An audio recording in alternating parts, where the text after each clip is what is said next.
Right guys, so we're going to go over shoulder range of motion and shoulder mobility and the reasons why we lose shoulder mobility in the first place.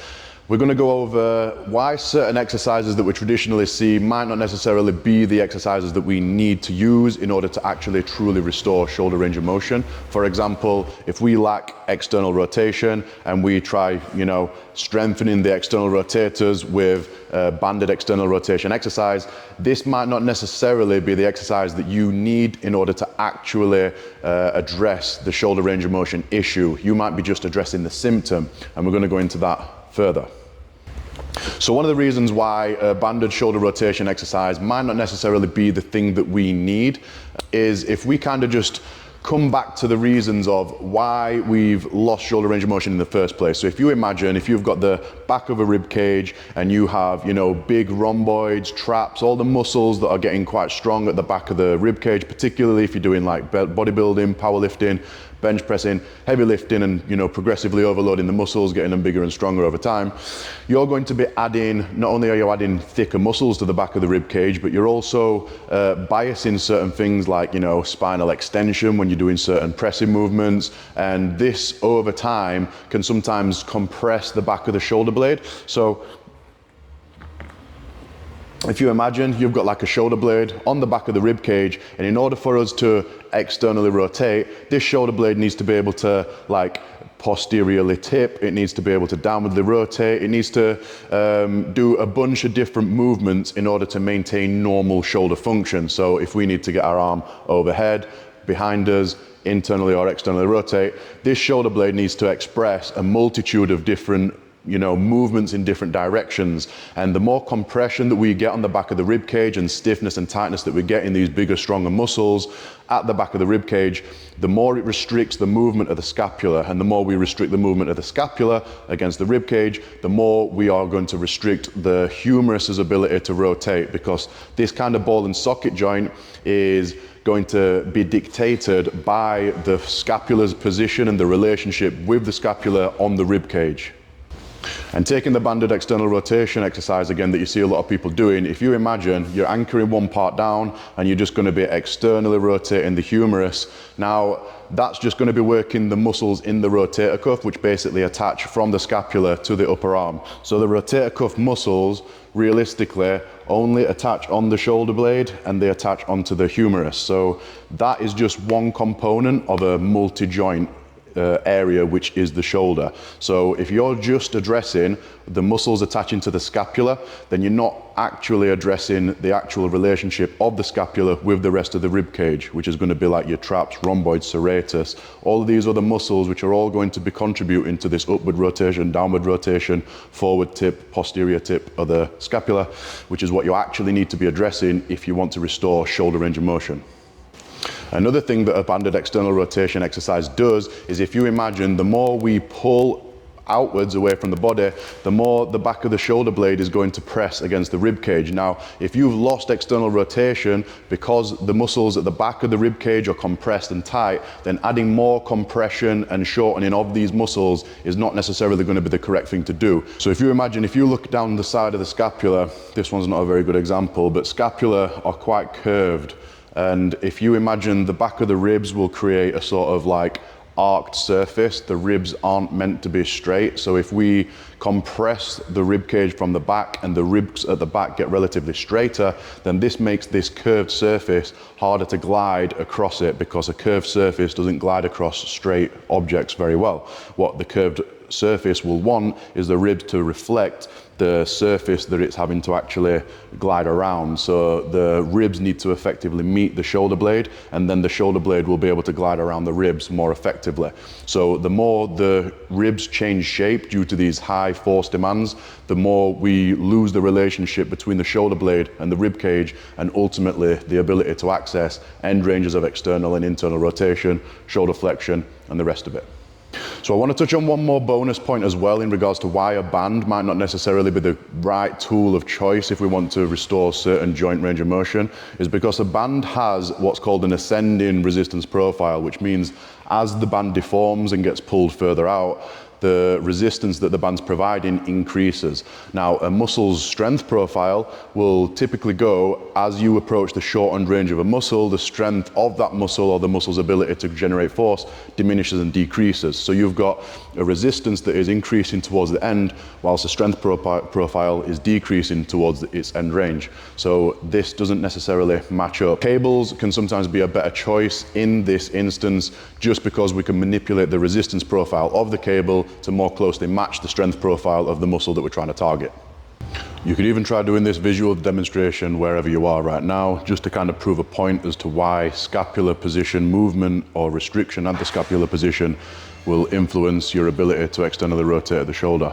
So if you kind of just pull your shoulder blades back, lift your elbows to 90 degrees, and then try and externally rotate, you're going to notice that you're not going to get too far. Whereas if you just kind of let your shoulder blades glide to the positions that they need to get to as you externally rotate, you're going to notice that you get a lot further in that movement. So similarly, just as you were kind of restricting the movement consciously, you can also have restrictions in that movement subconsciously, just through the muscles being bigger, stronger, tighter, and just restricting you from accessing those positions.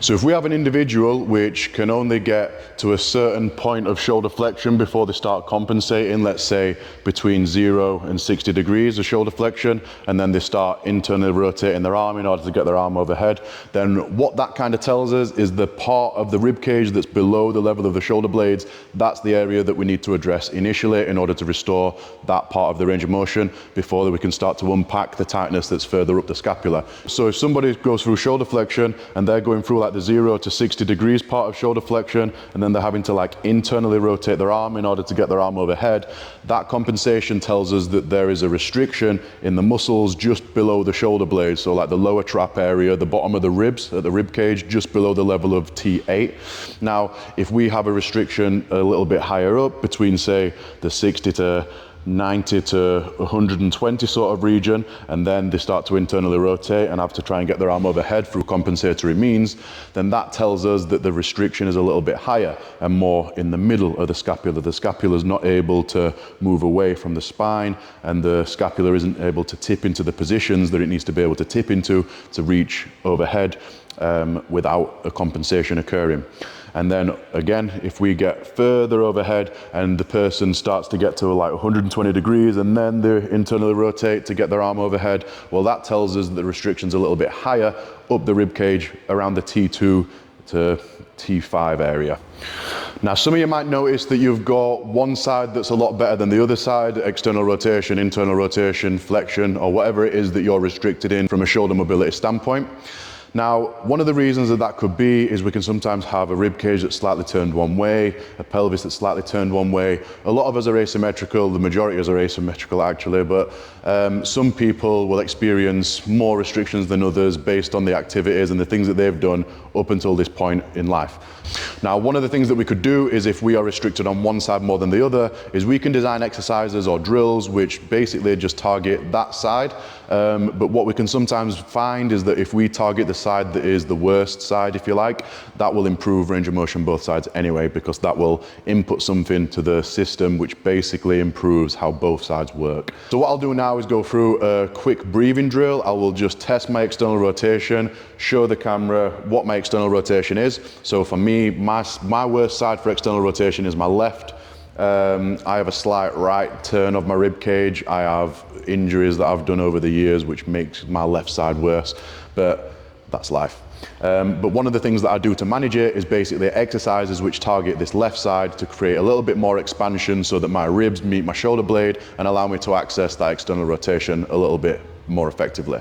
I'm going to show you an external rotation test. I'm going to do a quick breathing drill, and then I'm going to show you a retest of my external rotation, and we're going to see how much improvement that we've got from that drill, and then you can try that at home. Show you external rotation, just laying on the side, elbows tucked in by my side.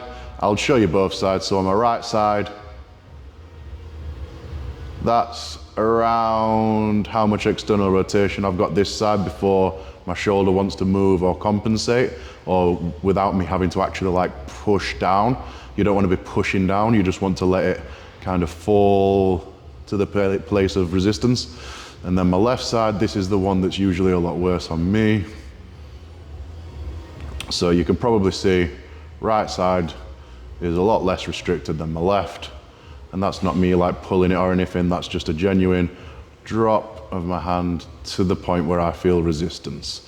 So if we input an exercise which targets my left side posterior expansion of the ribs, we should see a notable improvement. So we'll do that now. What I'm doing is I'm elevating my left knee and I'm elevating my left forearm. This is going to create a slight left turn of my rib cage because I'm slightly turned to the right.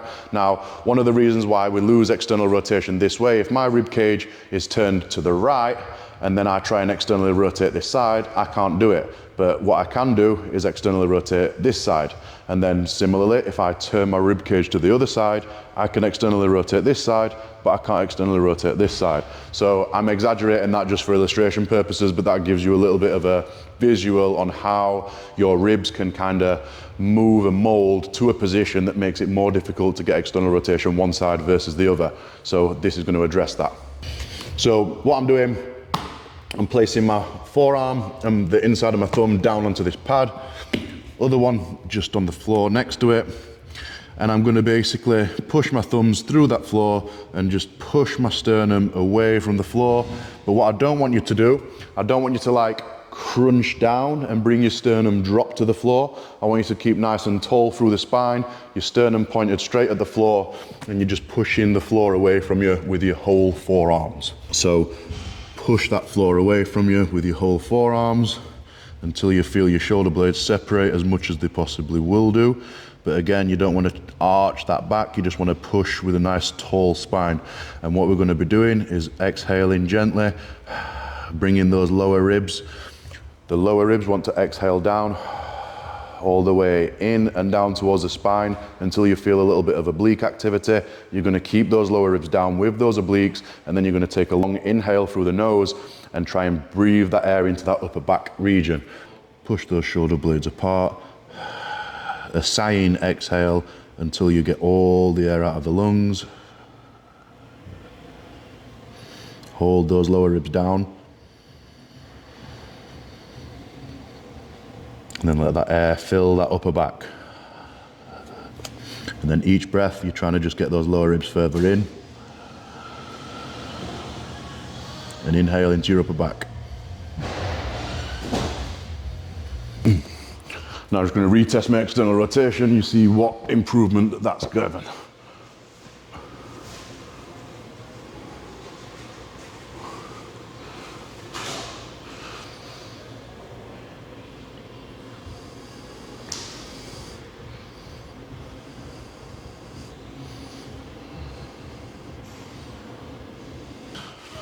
So you can see that's probably a 20-degree improvement in external rotation just in literally 30 seconds of doing that one exercise. So the reason why you'll get a lot more range of motion improvements from doing like a breathing exercise such as that is because of how that impacts the ribs relative to the shoulder blade. Whereas, for example, external rotation with a band, that's not going to address the position of the rib cage relative to the scapula. That's only going to attack the muscles which are attaching to the scapula and the humerus. If you can hopefully see that that's going to be just one component of a bigger picture, whereas a drill which addresses the scapulothoracic joint, the glenohumeral joint, and the other joints that make up the shoulder, then that is what's going to be a bigger bang for buck.